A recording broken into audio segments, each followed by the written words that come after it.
Every path we walk holds secrets. Some are in plain sight, some are waiting to be discovered.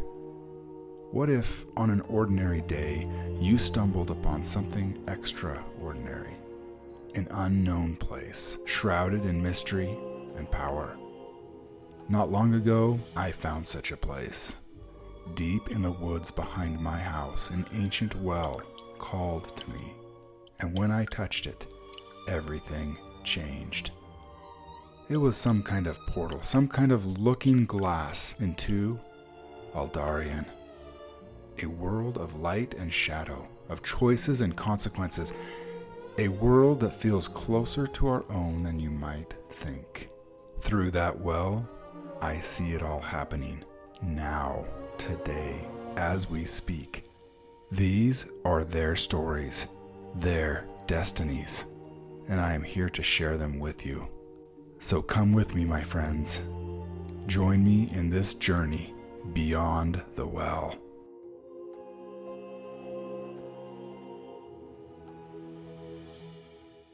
Whispers of Shadow, Episode 2, The Threshold.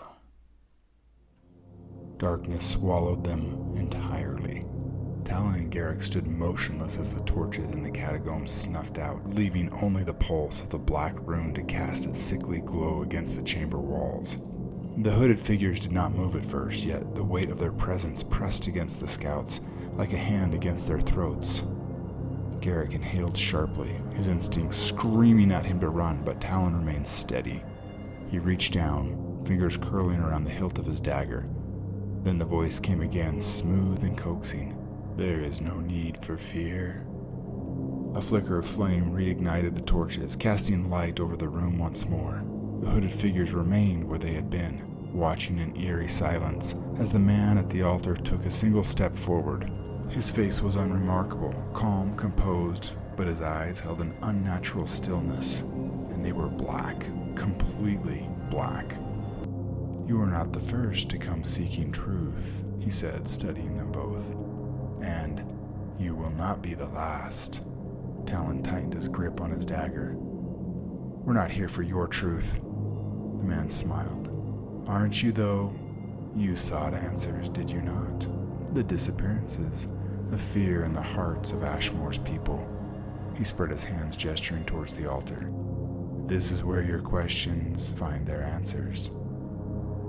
Garrick felt cold sweat trickle down his spine. "You murdered that girl." The smile remained unreadable. "Murder?" He turned slightly, pacing slowly around the altar. No, you misunderstand. She was given a gift. A special gift." He placed a hand over the rune on his chest, and for the first time Garrick noticed the way the air seemed to ripple around it. "She was chosen, as you may be." The hooded figures in unison stepped closer.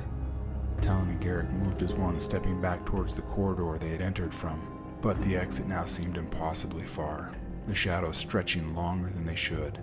The man at the altar gestured to the dagger. "This blade." He picked it up, turning it in his fingers as the misty black liquid dripped from its edges. "This is the threshold." He looked to them again, his expression one of patience, as though speaking to children. "We do not seek conquest, as your king so fears. We seek unity, purpose. We seek to break the shackles of limitation placed upon us by those who would deny power to those willing to grasp it." His eyes fixed on Talon, perceptive and piercing. "You are strong, I can feel it. You would serve well." Talon's jaw tightened. "I already serve a king." The man chuckled, shaking his head. "Athos, he is but a mere man. There is more." His voice became guttural, and though his lips did not move, a voice emanated from his chest. The tall hooded figure stepped towards them again. "Come and see for yourselves. Do not deny the evidence before your eyes." Talon was trembling. His voice had left him, but he took a step back, shaking his head. The hooded figure rasped a laugh. "It makes no difference." He turned his gaze to Garrick as if studying him.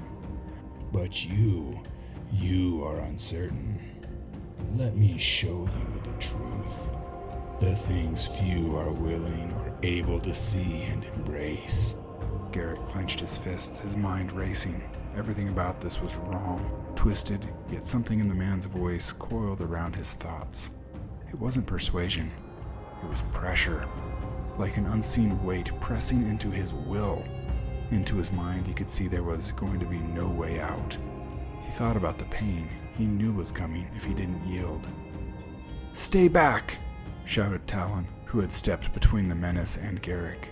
"We don't want to be any part of this." The man gave a slow nod as though he had expected this response. You misunderstand. Again, you already are part of it. He stepped forward, extending the dagger between them. You came seeking knowledge, and now you stand at the threshold. You may cross willingly. The torches dimmed. The air grew heavier. Or, the man continued, his voice softening. You may refuse. Behind him, the hooded figures shifted. Hands disappeared into robes, and the glint of metal caught the light. Talon knew what was coming. He turned to Garrick, eyes fierce with an unspoken command. Run, survive. Duty and honor, brother. His head nodded ever so slightly, and he mouthed the command. Run. Garrick did not hesitate. He pivoted sharply and sprinted towards the corridor, his heart pounding in his chest. The shadows moved in, and Talon cried, "In the name of the king and defender of the light!" He lashed out at the closest wraith, dodging past its sword, and embedded his dagger deep into its chest. A piercing cry ran from the figure as he crumpled to his knees. The others stopped for a split second and refocused their gazes on young Talon. "Come on, then! There's more where that came from!" Garrick, who had nearly made it to the entrance, turned and looked back. Talon turned to face the crowd of the armed figures. His whole body seemed to glow. His eyes looked like they were on fire, and the figures recoiled from the light. Enough! Shouted the leader, who threw back his hood, revealing a sickly pale and scarred face. Thin and scraggly black hair fell down from his back, and as he pulled the cursed dagger, it puked forth an inky black pitch that encircled the young man and bolstered the wraiths. Slowly, they surrounded the boy and began to close in. Garrick drew his dagger and began back, but Talon locked eyes with him. "Go!" he snarled. Garrick hesitated, his instincts warring with the terror in his gut, but Talon met his eyes, steady and unwavering. There is no victory here, only escape. Garrick forced himself to turn and run. The catacombs twisted around him, the darkness feeling alive, writhing with unseen horrors. The whispering voices followed him, growing louder, clawing at the edge of his mind. You cannot run forever. You belong to the shadow. As he emerged from the monastery into the cold night air, it struck him like a wave as he burst out running, his chest heaving. He did not stop. He did not look back. Behind him, the monastery loomed in the dark, and somewhere beneath it, Talon fought alone. Garrick ran even faster, trying to create as much distance as he could. Then, a scream cut through the night, sharp and full of agony. Then silence. Garrick heard it and fell to his knees. Guilt and grief were overpowering, but he forced himself up and pushed himself to run harder than he ever had. He must return and report to the king, to his brothers, to Talon's parents. He neared the edge of town and could see the woods behind. Despite the darkness, the wind, and rain, he vowed he would not stop. He turned onto the forest trail and continued to push himself into the night.